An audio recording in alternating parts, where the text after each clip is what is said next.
Focus Friday for us. We're working on locking in, keeping our stuff clean. We have first, second, third down, red zone, all the situations kind of mixed in there. The guys are locked in. This is a focused and serious group, so it just fit that.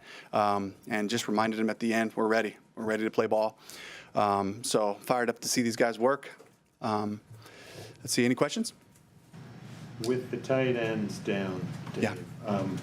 Are you thinking about bringing up the guy you just signed, or might you bring up an extra running back, for instance? Yeah, we're going to look at all that stuff. Again, I think it's to our advantage not to announce what we're going to do there, but we definitely need help there, knowing Tommy and Ian will not be up for this week. What kind of added, I don't want to say pressure, but added responsibility is that put on a guy like JT? I think that he's been practicing with the ones all camp. He's made great strides. He's looked really good in what we've asked him to do. I don't think this adds pressure to him. This is a situation he's been in all camp. So, this is just another opportunity for him to show us what he can do. Jordan Matthews stepped in big for us this camp, so really excited to see him out there and to watch him play. Those are the guys that carried the load. They got the reps, so we feel great about going out there with them. JT be the starter, you don't want to announce that? Who would be the starter there? Yeah, JT. JT will be our starter at tight end. Dave, are you a person who watches football at home on a Thursday night? Absolutely. And again, I can't say that I watch the whole thing. We got 4 kids and, Bea and Amaya need bedtime stories, so that takes precedent in our house. But we certainly do. Monday nights is a great opportunity. I get home and doing my film study and Ben and Ashby will pop in there, do their homework while we're watching Monday Night Football a little bit. So it's definitely part of what we do. I can't say that we have football on all the time because we got to kind of meet the needs of the whole group, So, but yeah, we definitely enjoy doing that. Early in that game, there were several flags in a row on the Ravens for the illegal formation stuff. Seeing that on a Thursday night, does that almost become a teaching tool for you? Just kind of remind guys, hey, they're looking. Absolutely. It talks about the emphasis of the officials and what they're looking for. That's something they communicated to all of us throughout the preseason. All of the crews that we had made sure they came up and say, hey, we're trying to make a point of emphasis on this. We'll tell you the first time. We'll give you a warning. And then I think as the second and third game came in, they kind of gave me the warning in the locker room. They're like, here's your warning. We're looking at this. So we all know, and it's something league-wide that we have to be cognizant of. Did you get to watch the game last night, or somebody watched, I assume, and y'all learned something about as far as kickoffs, anything that sort of stood out that's gonna help you guys moving forward? Yeah, I watched a little bit last night. Got to see some of it this morning. Just got some of the notes on the 11 kickoffs. There were a number of touchbacks. And then I think it was there was a 28-yard return. I can't remember exactly the stats, but just to see that, to see the value of how much can we take advantage of in the return game, and what do we want our approach to be on the kickoff coverage unit. We certainly had those conversations, Tracy and I. So Dave, just to be clear, do you go and talk to your tackles like in the next couple of days and say, hey, listen, this is obviously they're really not kidding about enforcing this?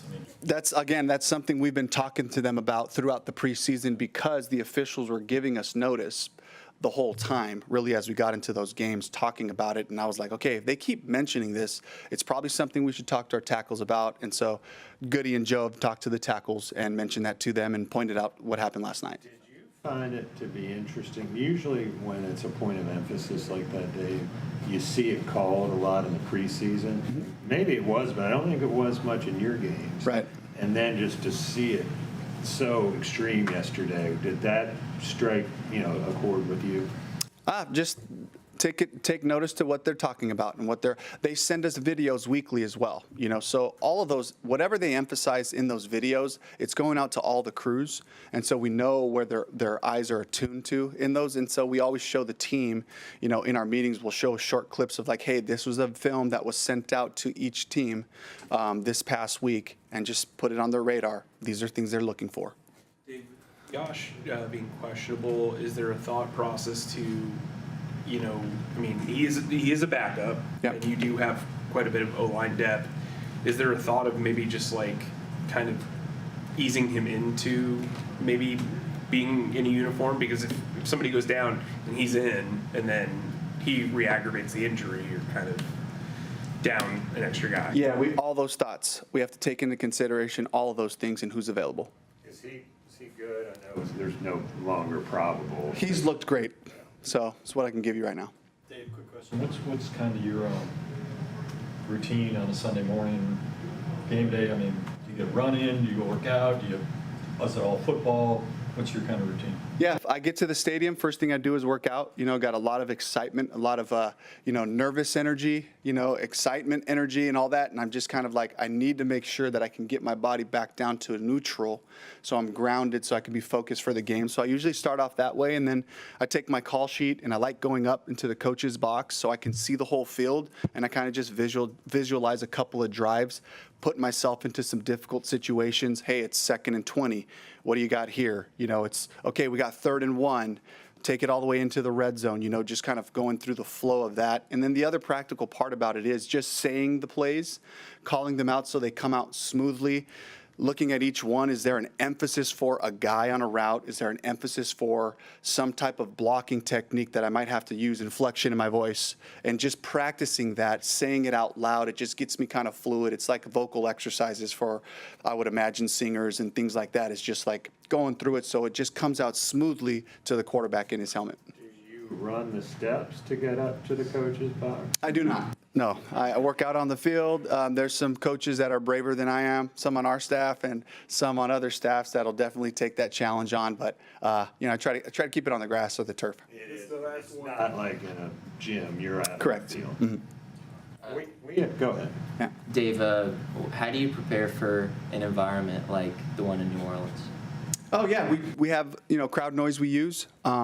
Crank it up. The closer you get to the end zones, it gets a little bit louder. Certainly, we know in critical moments that's where really the crescendo of the noise. So we try to practice as much as we can at that critical volume so that we can function. We got better every day. Wednesday, we had to work through some issues with the timing of things that we were doing.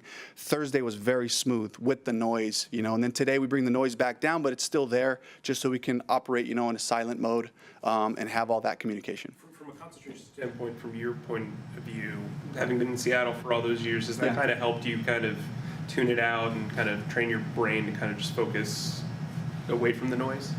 Being familiar with that kind of noise, certainly, but of course, the noise was when we were on defense. So that was really just communicating, double headset, communicating to each other from an offensive standpoint. So we really didn't have to deal with that. But feeling what that environment is like, nothing has been as loud as it was in Seattle and Kansas City, some situations in the past. But it does prepare you mentally to, maintain focus, keep doing your work, and being locked in there. And then, of course, just having that good, loud, but clear communication to the quarterbacks, going back to getting the play calls in. Is there another new pregame tradition you will add or think about adding as a head coach? Certainly meeting with the officials before, and then, of course, going over inactive. So kind of forced traditions now as a head coach. But something that I've enjoyed is to have those dialogues, to meet the officials in person if I haven't met them before, just so that we've already started the lines of communication, and they've been really gracious with helping me out on calls. And, hey, this is reviewable, or hey, we have an assist here. You probably should hold on to your flag. Just different things that come up in a game. So those are things that I look forward to, those conversations, but nothing really new. No.